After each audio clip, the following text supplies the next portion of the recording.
And of course, there's the leader, the CEO of the company. That's also a character. That's probably an amalgamation of many of the leaders of the different AI companies today. His name is Mark Tyburn, and Kurt, one of the employees of the company, talks about Tyburn as he hated humanity more than he loved it. Perhaps all the most extreme fantasists are like that. All those people who want to build their own utopia. They love the idea of heaven more than the reality of Earth. Do you think that's always going to be the case, for the most part, that power and money is going to corrupt the people that create ASI? Yes. I mean, I think there's two processes. I think there's the power and money corrupted him in the end as well. But I also think that there's something fundamentally anti-human about people who want to build utopias or paradises or heavens, because what they're saying is, I like humans apart from the bad bits. Yeah. And I mean, I try to be a pluralist who likes all kinds of people.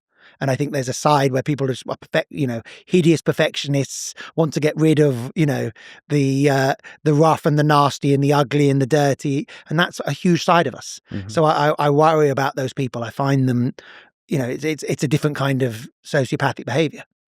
I like humans apart from the bad bits. That's so beautifully put. Yeah, it's so counterintuitive.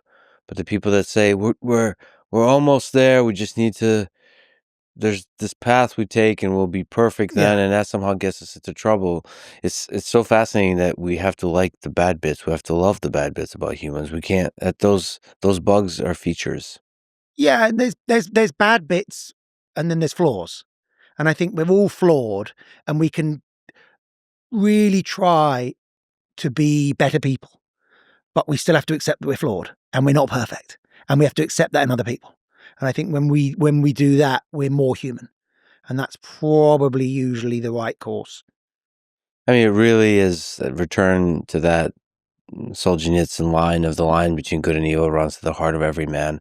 And he also, like, the full description of that is really powerful, which is the line moves as from day to day, from month to month, throughout the life of the person, as they understand better and better, and as the perspective shift, as you evolve, as the world around you evolves, as you gain deeper and deeper understanding, and as the flaws in this combinatorial way affect your own understanding of your own flaws and self-reflection. So yeah, it's a beautiful mess, and all of us have that line. Yes, and I think when you forget about that line, then you get in real trouble.